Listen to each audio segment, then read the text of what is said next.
ഒരുപാട് ആളുകൾക്ക് ദേഷ്യമുള്ളൊരു സബ്ജക്റ്റാണ് മാത്തമാറ്റിക്സ് എന്നുള്ളത്. 9ാം ക്ലാസ് പഠിക്കുന്നത് വരെ എനിക്കും ഏറ്റവും ദേഷ്യമുള്ള സബ്ജക്റ്റ് മാത്സ് ആയിരുന്നു. മേ ബി ഞാൻ മാത്സിലൊരു മരപ്പൊട്ടനായിരുന്നു എന്ന് വേണമെങ്കിൽ പറയാം, അല്ല നമ്മൾ അങ്ങനത്തെ ഒരു ടേമൊക്കെ ഉപയോഗിക്കാറുണ്ട്. പക്ഷേ +1 എത്തിയപ്പോഴേക്ക് എൻ്റെ ഏറ്റവും ഇഷ്ടമുള്ള സബ്ജക്റ്റായിട്ട് കണക്ക് മാറി. എനിക്ക് ഏറ്റവും കൂടുതൽ മാർക്ക് സ്കോർ ചെയ്യാവുന്ന ഒരു സബ്ജക്റ്റായിട്ട് മാത്തമാറ്റിക്സ് മാറി. ആ കഥ ഞാൻ മാത്സിലൊരു മരപ്പൊട്ടനിൽ നിന്ന് ഞാൻ മാത്തമാറ്റിക്സിൽ എൻട്രൻസിൽ ഏറ്റവും കൂടുതൽ മാർക്ക് സ്കോർ ചെയ്ത സബ്ജക്റ്റാക്കി അത് മാറ്റിയൊരു കഥയാണ് ഞാൻ നിങ്ങളോട് പറയാൻ പോകുന്നത്. തീർച്ചയായും നിങ്ങൾക്ക് ഇതിൽ ഒരുപാട് ലെസൺസ് ഉണ്ടാവും. Welcome to another video from Ajmal's classroom. Channel ഇതുവരെ സബ്സ്ക്രൈബ് ചെയ്യാത്ത ആളുകൾ ഇത് കാണുന്നുണ്ടെങ്കിൽ വെറുതെ ഒന്ന് സബ്സ്ക്രൈബ് ചെയ്യാൻ മറക്കേണ്ട. ഒരുപാട് യൂസ്ഫുൾ ആയിട്ടുള്ള വീഡിയോസ് നിങ്ങൾക്ക് ലഭിക്കുന്നതാണ്. ഓക്കെ, 9ാം ക്ലാസ് വരെ മാത്സ് വലിയ പ്രശ്നമായിരുന്നു. ഓക്കെ, ഈ പ്രശ്നം പരിഹരിക്കാൻ വേണ്ടി ഒരുപാട് കാര്യങ്ങൾ എൻ്റെ പാരൻസൊക്കെ ചെയ്തിട്ടുണ്ട്. പല സ്ഥലത്തും ട്യൂഷന് പറഞ്ഞയച്ചിട്ടുണ്ട്. പരീക്ഷയ്ക്ക് മുമ്പ് ഒരുപാട് പ്രാക്ടീസ് ചെയ്യിപ്പിക്കാനൊക്കെ എന്നെ ശ്രമിച്ചിട്ടുണ്ട്. പരീക്ഷയോട് അടുപ്പിച്ച് എന്നെ പല ടീച്ചേഴ്സിനെ കൊണ്ട് പഠിപ്പിക്കാൻ ശ്രമിച്ചിട്ടുണ്ട്. ഞാൻ ഒരു എബോവ് ആവറേജ് കുട്ടിയായിരുന്നു. ഓക്കെ, എൻ്റെ സ്കൂളിൽ പൊതുവെ നല്ല നിലവാരത്തിൽ പഠിച്ചിരുന്ന ഒരാളായിരുന്നു ഞാൻ. അപ്പോഴും എനിക്ക് ഒരു ഹൈസ്കൂളിലെത്തിയപ്പോഴാണ് എനിക്ക് മാത്സ് നല്ല പ്രശ്നമായി തോന്നി തുടങ്ങിയത്. ഓക്കെ, അവിടെ ഹൈസ്കൂൾ മാത്രമല്ല, ആക്ച്വലി UP മുതൽ തന്നെ മാത്സിൻ്റെ പല കാര്യങ്ങളും പ്രശ്നമാണ്. ഹൈസ്കൂൾ എത്തിയപ്പോൾ അത് കൂടുതൽ പ്രശ്നമാവാൻ തുടങ്ങി. അപ്പോൾ അതിനെ അതിനെ എങ്ങനെ ഓവർകം ചെയ്യും എന്നുള്ള വലിയൊരു ചിന്ത എനിക്ക് 9th കഴിഞ്ഞപ്പോൾ, പ്രത്യേകിച്ച് 10th സ്റ്റാൻഡേർഡിലോട്ട് പോയപ്പോൾ ഉണ്ടായി. ഇപ്പോൾ ഈ 10th സ്റ്റാൻഡേർഡ് എന്നുള്ളത് നമ്മുടെ എല്ലാവരുടെയും ലൈഫിൽ പൊതുവെ വഴിത്തിരിവായിട്ടുള്ള ഒരു സന്ദർഭമാണല്ലോ. കാരണം നമ്മൾ SSLC എക്സാമാണ്, കുറച്ചുകൂടി നന്നായി നമ്മൾ പഠിക്കാൻ ശ്രമിക്കും. അങ്ങനെ ഞാൻ മാത്തമാറ്റിക്സിന് ട്യൂഷന് ചേർന്നു. പക്ഷേ ആ ട്യൂഷന് ചേരുമ്പോഴും എൻ്റെ മനസ്സിൽ എൻ്റെ മാത്സ് ഇമ്പ്രൂവ് ചെയ്യില്ല എന്നുള്ള തോന്നലായിരുന്നു. കാരണം മുമ്പും ട്യൂഷനൊക്കെ പോയിട്ടുണ്ട്, കുറേ ക്ലാസ്സുകളിലൊക്കെ ഇരുന്നിട്ടുണ്ട്. പക്ഷേ എന്ത് ചെയ്തിട്ടില്ല, മാത്സ് അങ്ങനെ ശരിയായിട്ടില്ല. ഒറ്റക്കും തെറ്റൊക്കെ അവിടെ ഇവിടെയൊക്കെ എനിക്ക് കുറച്ചൊക്കെ നല്ല ഉഷാറായി ചെയ്യാൻ കഴിയുമെന്നല്ലാതെ മാത്തമാറ്റിക്സ് ശരിയായിട്ടില്ല. അപ്പോൾ മാത്സ് ശരിയായില്ല എന്ന് പറയുമ്പോൾ എനിക്ക് അപ്പുറത്ത് അരിത്മെറ്റിക് സ്കിൽസ് അത്യാവശ്യം നന്നായിട്ടുണ്ടായിരുന്നു. അതായത് എനിക്കൊരു ഗുണനപ്പട്ടിക അറിയായിരുന്നു. അതേപോലെ എനിക്ക് നമ്പേഴ്സ് പെട്ടെന്ന് കൂട്ടാനും കുറക്കാനും ഗുണിക്കാനും ഹരിക്കാനും ഈ കാര്യങ്ങളൊക്കെ, എസ്പെഷ്യലി ഒരു മൾട്ടിപ്ലിക്കേഷൻ ടേബിളൊക്കെ എനിക്ക് അറിയാം. ഓക്കെ, പക്ഷേ ഡെസിമൽസും ഫ്രാക്ഷൻസൊക്കെ കാണുമ്പോൾ പേടിയായിരുന്നു. അതേപോലെ തന്നെ ഒരു X ഉം Y ഒക്കെ കാണുമ്പോൾ പേടിയാവും. ജോമെട്രിയിൽ കുറേ സർക്കിൾസും അതേപോലെ ടാൻജൻസും അതേപോലെ ട്രയാങ്കിൾ, കോൺഗ്രുവൻസി എന്നൊക്കെ കേൾക്കുമ്പോൾ ആകെ ബേജാറാവും. ഇതൊക്കെയായിരുന്നു എൻ്റെ ഒരു പ്രശ്നം എന്നുള്ളത്. അപ്പോൾ എന്നെ 10ാം ക്ലാസ്സിൽ ട്യൂഷന് ചേർക്കാൻ തീരുമാനിച്ചു. 10ാം ക്ലാസ്സിന് ട്യൂഷന് ചേർത്തത് എൻ്റെ കൂടെ പഠിക്കുന്ന ഫാബി എന്ന് പറയുന്ന കുട്ടി, ഇപ്പോൾ ഡോക്ടറാണ് അവൾ. ഫാബിയുടെ ഉപ്പയുടെ അടുത്താണ്. ഫാബിയുടെ ഉപ്പയുടെ പേര് ഹുസൈൻ മാഷ് എന്നാണ്. സാർ അത് കേൾക്കുമെന്ന് എനിക്കറിയില്ല. സാറ് കൂടെയാണ് ട്യൂഷന് വിട്ടത്. അപ്പോൾ ഞാൻ ഫസ്റ്റ് ട്യൂഷന് ചെല്ലുന്ന ദിവസം തന്നെ സാറൊരു ഫാമിലി ഫ്രണ്ട് കൂടിയാണ്. ഞാൻ സാറിൻ്റെ വീട്ടിൽ പോയി ഞാൻ ട്യൂഷൻ ഇങ്ങനെ ഇരിക്കുകയാണ്. അപ്പോൾ ഞാൻ വിചാരിച്ചു സാറിപ്പോൾ വരും, സാറിപ്പോൾ വന്നിട്ട് മാത്സിലെ ഫസ്റ്റ് ചാപ്റ്ററൊക്കെ, 10ാം ക്ലാസ്സിലെ ഫസ്റ്റ് ചാപ്റ്ററൊക്കെ പഠിപ്പിക്കും. 10ാം ക്ലാസ്സിൽ കണക്ക് പഠിപ്പിക്കുന്നതിൻ്റെ പഠിക്കേണ്ടതിൻ്റെ ഇമ്പോർട്ടൻസ് ഒക്കെ സാറ് പറഞ്ഞുതരും. അങ്ങനെ മാത്തമാറ്റിക്സ് എന്തെങ്കിലുമൊക്കെ ഒരു ടെക്നിക്സും ടൂൾസൊക്കെ പറഞ്ഞു തന്ന്, ഷോർട്ട് കട്ട്സൊക്കെ പറഞ്ഞു തന്ന് നമുക്ക് പേടിയില്ലാതാക്കും. ഇതൊക്കെയായിരുന്നു ഞാൻ വിചാരിച്ചിരുന്നത്. അങ്ങനെ ഞാൻ ക്ലാസ്സിൽ പോയിരുന്നു. മേ ബി ഒരു 8-9 ആൾക്കാരുണ്ടാവും എന്ന് തോന്നുന്നു. സാറ് വന്നപ്പോൾ കയ്യിലൊരു കെട്ട് പേപ്പറാണത്. ആ പേപ്പർ മേശമേൽ വെച്ചിട്ട് സാറ് പറഞ്ഞു, അരിത്മെറ്റിക് പ്രോഗ്രഷൻ എന്ന് പറഞ്ഞാൽ ഇന്നതാണ്. അതേപോലെ തന്നെ അതിൽ ഇന്ന് nth ടേം കാണാനുള്ള ഇക്വേഷൻ എന്നതാണ്, ഇതിൻ്റെ n ടേംസിൻ്റെ സമ്മ് കാണാനുള്ള ഇക്വേഷൻ എന്നതാണ്. ഇതോടുകൂടി ഈ ചാപ്റ്റർ കഴിഞ്ഞു. ഞാനിങ്ങനെ ആലോചിച്ചു, ഇതെന്താ, അപ്പോൾ ഇതിൽ കുറേ പ്രൂഫ്സ്, ഡെറിവേഷൻ, ഈ കാര്യങ്ങളൊന്നും ഇല്ലേ? ചാപ്റ്റർ 2-3 ഇക്വേഷനും അതേപോലെ ഇതെന്താ സംഭവം, ഇത് മാത്രമേ പറഞ്ഞിട്ടുള്ളൂ. ഒരു 20 മിനിറ്റ് കൊണ്ട് പരിപാടി തീർന്നു. അപ്പോൾ ഇങ്ങനെയാണോ മാത്സ് പഠിപ്പിക്കുന്നത്? ഞാൻ എന്തായാലും ഫ്ലോപ്പ് ആവാൻ പോവുകയാണ്. പിന്നെ മൂപ്പരെ കയ്യിലുള്ള കെട്ട് മൂപ്പര് തുറന്നു. അതിൽ കുറേ ക്വസ്റ്റ്യൻ പേപ്പറാണ്. ക്വസ്റ്റ്യൻ പേപ്പർ തന്നിട്ട് പറഞ്ഞു ചെയ്തോളൂ എന്ന് പറഞ്ഞു. അതായത് സാറൊന്നും ചെയ്തു തരില്ല, എങ്ങനെ ചെയ്യണം എന്നുള്ളതൊന്നും പഠിപ്പിക്കുന്നില്ല. മൂപ്പര് നേരെ ക്വസ്റ്റ്യൻ പേപ്പർ തന്നിട്ട് പറഞ്ഞു നിങ്ങൾ ചെയ്തോളൂ എന്ന് പറഞ്ഞു. ഞാനിങ്ങനെ അന്തം വിട്ടിരിക്കുക, എന്താ ഇത് ചെയ്യേണ്ടത്? ഇങ്ങനെയാണോ മാത്സ് പഠിപ്പിക്കൽ? സാധാരണ സ്കൂളിലെ മാത്സ് പഠിപ്പിക്കൽ ഇങ്ങനെ ഒരു സാറ് വരും, ആ സാറ് വന്നിട്ട് ഡെഫിനിഷനൊക്കെ എഴുതിപ്പിക്കും, ഇന്ന് തിയറം എന്ന് പറഞ്ഞ് എഴുതും, എന്നിട്ട് ആ തിയറത്തിൻ്റെ പ്രൂഫൊക്കെ എഴുതിപ്പിക്കും. ആ പ്രൂഫ് എഴുതിയിട്ടൊരു 5 ക്വസ്റ്റ്യൻ സാറ് ചെയ്യും, പിന്നെ ഒരു 5 ക്വസ്റ്റ്യൻ ഹോംവർക്കായി തരും. ആ 5 ക്വസ്റ്റ്യൻ ഹോംവർക്ക് നമ്മൾ ചെയ്യൂല. ഇതൊക്കെയാണല്ലോ സംഭവിക്കുന്നത്. ഓക്കെ, അപ്പോൾ ഇതൊന്നും സംഭവിക്കാതെ നേരെ ക്വസ്റ്റ്യൻ പേപ്പർ എന്നിട്ട് ഒരു പരീക്ഷാ മോഡിൽ ചെയ്തിട്ട് കാണിച്ചു തരാൻ പറഞ്ഞു. അങ്ങനെ ഇത് ചെയ്യാൻ തുടങ്ങി. ഫസ്റ്റ് ദിവസം കുറച്ച് ബുദ്ധിമുട്ടായിരുന്നു, 2ാമത്തെ ദിവസം കുറച്ച് ബുദ്ധിമുട്ടായിരുന്നു. സാറ് ഓരോ ദിവസവും ഓരോ ക്വസ്റ്റ്യൻ പേപ്പറായിട്ട് വരും. അത് ചിലപ്പോൾ കൊല്ലത്ത് നടന്ന ഏതെങ്കിലും പരീക്ഷയുടെ ക്വസ്റ്റ്യൻ പേപ്പർ ആയിരിക്കും, അവിടുത്തെ ഏതോ സ്കൂളിലെ മിഡ് ടേം എക്സാം ആയിരിക്കും, അല്ലെങ്കിൽ തിരുവനന്തപുരത്ത് നടന്ന പരീക്ഷയുടെ ഹാഫ് ഇയർലി എക്സാം ആയിരിക്കും, അല്ലെങ്കിൽ ഏതെങ്കിലും ഒരു സ്കൂളിൽ നടത്തിയ ചെറിയൊരു യൂണിറ്റ് ടെസ്റ്റ് ആയിരിക്കും. അതിലൊരു 4-5 പ്രോബ്ലംസ് ഉണ്ടാവും. അപ്പോൾ ഡെയിലി ക്വസ്റ്റ്യൻ പേപ്പർ, ഇതന്നെ പരിപാടി, വേറെ പരിപാടിയൊന്നുമില്ല. വേറെ പരിപാടിയൊന്നുമില്ല. സാറിൻ്റെ വൈഫുണ്ട്, വൈഫ് മാത്സ് ടീച്ചറാണ്. പുള്ളിക്കാരി കുറച്ചുകൂടിയൊക്കെ നമുക്ക് പഠിപ്പിച്ചു തന്നിരുന്നു. സാറിനെ പോലല്ല, കുറച്ചുകൂടി നമുക്ക് പഠിപ്പിച്ചു തന്നിരുന്നു. പക്ഷേ രണ്ടാൾ കൂടി നമ്മളെ മോൾഡ് ചെയ്തെടുത്തത് ആക്ച്വലി പ്രോബ്ലംസ് സോൾവ് ചെയ്യുക എന്നുള്ള രീതിയിൽ തന്നെ ആയിരുന്നു. അങ്ങനെ എല്ലാ ദിവസവും ട്യൂഷൻ ഇരുന്ന് ഇതന്നെ പരിപാടി. ട്യൂഷന് ആഴ്ചയിൽ ഒരു 4-5 മണിക്കൂർ, ഒഴിവുള്ള ശനി ഞായറും ഒരു 3 മണിക്കൂർ ചെയ്താൽ ഒരു 5-6 മണിക്കൂർ ടോട്ടൽ നമ്മളിരുന്ന് ഇങ്ങനെ പ്രോബ്ലംസ് സോൾവ് ചെയ്തുകൊണ്ടേയിരിക്കും. ഇത് സോൾവ് ചെയ്ത് അതായത് ഒരു മാസം കൊണ്ട് ഒരു 24 എന്താ പറയുക 4 ആഴ്ച ഉണ്ടെങ്കിൽ 24 മണിക്കൂർ കൊണ്ട് നമ്മൾ അരിത്മെറ്റിക് പ്രോഗ്രഷൻ നമ്മൾ അവിടെ ഇരുന്ന് സോൾവ് ചെയ്യും. പിന്നെ അതുകൂടാതെ വേറെ ക്വസ്റ്റ്യൻ പേപ്പർ വീട്ടിലോട്ട് കൊണ്ടുവരും. ഇതിങ്ങനെ ഫോട്ടോസ്റ്റാറ്റ് എടുക്കുക എന്നുള്ളതാണ് മൂപ്പരെ പണി. മൂപ്പർക്ക് വേറെ പണിയൊന്നുമില്ല, വേറെ പഠിപ്പിക്കുന്ന പരിപാടിയൊന്നുമില്ല. ഇതിങ്ങനെ ഫോട്ടോസ്റ്റാറ്റ് എടുത്തു തരിക.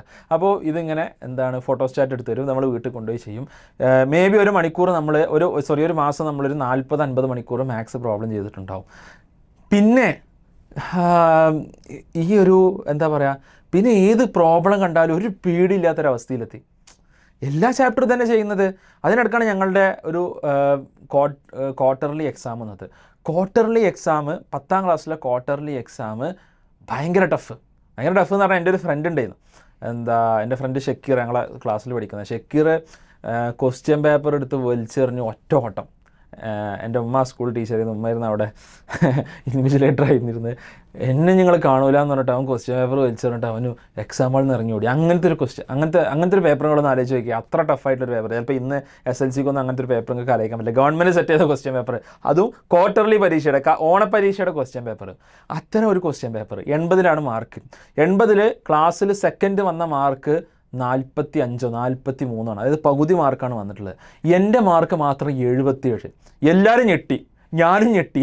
കാരണം ആദ്യമായിട്ടാണ് മാത്സ് പരീക്ഷയിൽ എല്ലാവരും വെല്ലുന്ന രീതിയിൽ ഇങ്ങനെ ഒരു മാർക്ക് വാങ്ങുന്നത്. ക്ലാസ്സിലെ വൻ ഭുജികളായിട്ടുള്ള ആളുകൾക്കൊക്കെ 40-50 മാർക്കിൽ കൂടിയിട്ടില്ല. അപ്പോൾ എനിക്ക് മാത്രം 77. അതൊരു ഔട്ട്ലെയർ ആയി ഇങ്ങനെ നിൽക്കുന്നു. അപ്പോൾ സാറിങ്ങനെ പേപ്പർ തരുമ്പോൾ തന്നെ സാറും ഒന്ന് ഞെട്ടി. ഇവനെങ്ങനെ എഴുതിയതെന്ന് വിചാരിച്ചിട്ട് എന്നിട്ട് വാന്ന് പറഞ്ഞു. ഞാനിങ്ങനെ പേടിച്ചെന്ന്. എല്ലാവർക്കും 30-40, എനിക്ക് 77. ഇതെങ്ങനെ സാധിച്ചു എന്നുള്ള എനിക്ക് സാറിങ്ങനെ നോക്കുന്നത്. എനിക്ക് ആ ഒരു മൊമെൻറ്റ് എൻ്റെ ലൈഫിലെ ഒരു ചേഞ്ചിങ് മൊമെൻ്റാണ്. എനിക്ക് എന്തും അച്ചീവ് ചെയ്യാന്നുള്ള കോൺഫിഡൻസ് എന്ന വലിയൊരു മൊമെൻ്റാണത്. എനിക്കിപ്പോഴും ഓർമ്മയുണ്ട്. അപ്പോൾ അതൊരിക്കലും ഒരിക്കലും ഒരു ലക്കായിരുന്നില്ല. അത് നല്ല ഹാർഡ് വർക്കിൻ്റെ ഗുണമാണ്. ഇങ്ങനെ ഹാർഡ് വർക്ക് ചെയ്താൽ വലിയ റിസൾട്ട് ഉണ്ടാവും എന്ന് എനിക്ക് മനസ്സിലായത് അങ്ങനെയാണ്. ആ വർഷം മുഴുവൻ ഹുസൈൻ സാറ് ക്വസ്റ്റ്യൻ പേപ്പർ തന്ന് ഞങ്ങളെ പഠിപ്പിച്ചുകൊണ്ടേയിരുന്നു. അതോടുകൂടി മാത്സിലെ പേടി മാറിയെന്ന് മാത്രമല്ല, മാത്തമാറ്റിക്സ് എന്നുള്ളത് എൻ്റെ ഏറ്റവും ഇഷ്ടപ്പെട്ട സബ്ജക്റ്റുകളിലൊന്നായി മാറി. ഓക്കെ, അത് പിന്നീട് എൻ്റെ ലൈഫിൽ വലിയൊരു ബ്രേക്ക് ത്രൂ ആയി മാറി. ഓക്കെ, കാരണം എനിക്ക് 9ാം ക്ലാസ് കഴിയുമ്പോൾ എൻ്റെ ഏറ്റവും വെറുക്കപ്പെട്ട സബ്ജക്റ്റ് മാത്സാണ്. 10ാം ക്ലാസ് കഴിയുമ്പോൾ എൻ്റെ ഏറ്റവും വെറുക്കപ്പെട്ട സബ്ജക്റ്റ് ഫിസിക്സാണ്. എനിക്ക് എത്ര ആയിട്ട് ആ ഫിസിക്സിൻ്റെ ലോജിക്ക് മനസ്സിലായി. കാരണം എന്താണെന്ന് വെച്ചാൽ, പക്ഷേ 11ലെത്തിയപ്പോൾ എൻ്റെ ഇഷ്ടപ്പെട്ട സബ്ജക്റ്റായി ഫിസിക്സ് മാറി. കാരണം എന്താണെന്ന് വെച്ചാൽ, ആ ഫിസിക്സിൻ്റെ ലോജിക്ക്, അതിൻ്റെ ഒരു മാത്തമാറ്റിക്കൽ ആസ്പെക്റ്റ് മനസ്സിലാവുന്നത് ആക്ച്വലി നമ്മൾ 11ലെത്തുമ്പോഴാണ്. അതുവരെ ചെറിയ ഇക്വേഷൻസ് ഒക്കെ പഠിക്കാനുള്ളൂ. അപ്പോൾ അതിനപ്പുറമുള്ളൊരു മാത്തമാറ്റിക്കൽ ആസ്പെക്റ്റ് ഫിസിക്സിന് മനസ്സിലാവുന്നത് 11th 12th എത്തുമ്പോഴാണ്. ഈ 11th 12th എത്തിയ സമയത്ത് ആ ഫിസിക്സിനെ അത്രയും ടോപ്പാക്കാൻ എനിക്ക് കഴിഞ്ഞത് എൻ്റെ മാത്സിൻ്റെ ഗുണം കൊണ്ടാണ്. ഓക്കെ, കേരള എൻട്രൻസ് പരീക്ഷയിൽ 150 മിനിറ്റിൽ 120 ക്വസ്റ്റ്യൻസ് ചെയ്യണം. ആ 120 ക്വസ്റ്റ്യൻസ്, മാത്സിലെ 120 ക്വസ്റ്റ്യൻസ്, ഒരു ക്വസ്റ്റ്യന് 1.25 മിനിറ്റ് അല്ലെങ്കിൽ 1 മിനിറ്റ് 10 സെക്കൻഡൊക്കെ ഉണ്ടാവുക. അതിൽ ഞാൻ 118 ക്വസ്റ്റ്യൻസ് ചെയ്തു. 118 ക്വസ്റ്റ്യൻസ്. ആ 118 ക്വസ്റ്റ്യൻസ് ചെയ്തിട്ട് എനിക്ക് 10-15 മിനിറ്റ് ബാക്കിയായിരുന്നു. ബാക്കി 2 ക്വസ്റ്റ്യൻ ഞാൻ എഴുതാതിരിക്കാൻ കാരണം എനിക്ക് തീരെ അതിനെക്കുറിച്ചൊരു ധാരണ ഇല്ലായിരുന്നു എന്നുള്ളതാണ്. ആ 118 ക്വസ്റ്റ്യനിൽ 114 ശരിയായി. ഓക്കെ, അതായത് 456 മാർക്ക്, 4 തെറ്റി 450-ലധികം മാർക്ക് ഞാൻ കേരള എൻട്രൻസിൽ ഞാൻ മാത്സിൽ മാത്രം മേടിച്ചു. അതേ മാർക്ക് ഞാൻ ഫിസിക്സിലും കെമിസ്ട്രിയിലും മേടിച്ചിരുന്നെങ്കിൽ ഞാനന്ന് കേരള റാങ്ക് 1 ആയി പോയേനെ. പക്ഷേ ഞാൻ കേരള റാങ്ക് 11 ആയിരുന്നു, കാരണം എനിക്ക് കെമിസ്ട്രിയിൽ മാർക്ക് കുറഞ്ഞു. So what ever it is, എൻ്റെ മാത്സിൽ എന്താണ് ഷോർട്ട് കട്ട്, എന്താണ് ടിപ്സ്, എന്താണ് ട്രിക്സ് എന്നൊക്കെ ചോദിക്കുന്നവരോട് എനിക്ക് ഒറ്റ കാര്യം പറയാനുള്ളൂ. കഴിഞ്ഞ ദിവസം എൻ്റെ ഫ്രണ്ട് ഇക്ബാൽ സാർ ലൈവിൽ പറയുന്നുണ്ടായിരുന്നത്, ചെയ്ത് കയ്യിൽ അല്ലെങ്കിൽ വിരലിൽ തഴമ്പ് വരണം. ഇതുള്ളൂ. ഈ സ്കില്ല് നമ്മൾ അറ്റൈൻ ചെയ്യുക എന്നുള്ളതാണ്.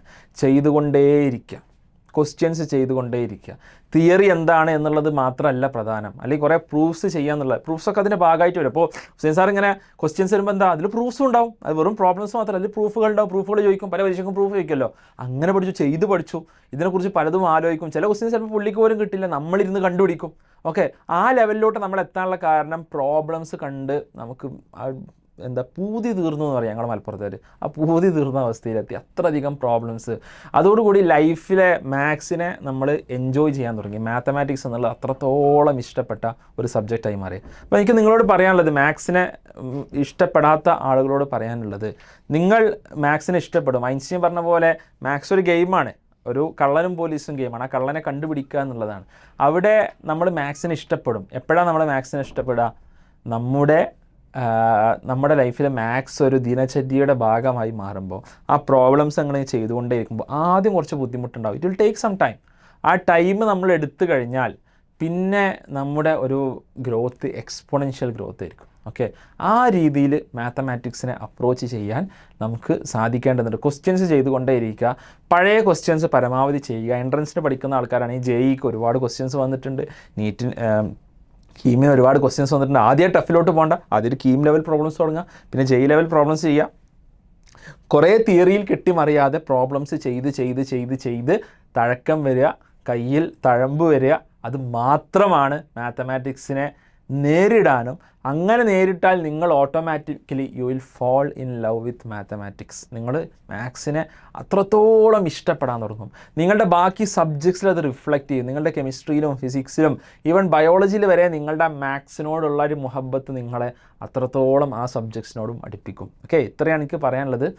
Big thanks to a lot of maths teachers, Hussain sir മുതൽ അതേപോലെ എന്നെ എൻട്രൻസിന് പഠിപ്പിച്ച, അതേപോലെ സ്കൂളിൽ പഠിപ്പിച്ച വിനോദ് സാർ, അനീഷ് സാർ, അതേപോലെ തന്നെ Althaf sir, AR sir, AO sir, MH sir, എന്നെ എൻട്രൻസിന് പഠിപ്പിച്ച VN സാർ, ഇങ്ങനത്തെ ഒരുപാട് ആളുകളോട് നന്ദി പറഞ്ഞുകൊണ്ട് ഞാൻ ഈ വീഡിയോ അവിടെ അവസാനിപ്പിക്കുന്നു. നിങ്ങൾക്ക് എന്തെങ്കിലുമൊക്കെ കിട്ടിയെന്ന് വരുന്നു, നിങ്ങളുടെ അഭിപ്രായങ്ങൾ, എന്തുകൊണ്ട് നിങ്ങൾ മാത്സിനെ വെറുക്കുന്നു എന്നുള്ള കാര്യങ്ങൾ. പലപ്പോഴും ഏതെങ്കിലും ഒരു ടീച്ചറെ വെറുത്തുകൊണ്ടിരിക്കും നമ്മൾ മാത്സിനെ വെറുക്കുക. അത്തരം കഥകളുണ്ടെങ്കിൽ, രസകരമായ കഥകളുണ്ടെങ്കിൽ നിങ്ങൾക്ക് കമൻറ്റ് ബോക്സിൽ പങ്കുവെക്കാവുന്നതാണ്. Thanks again.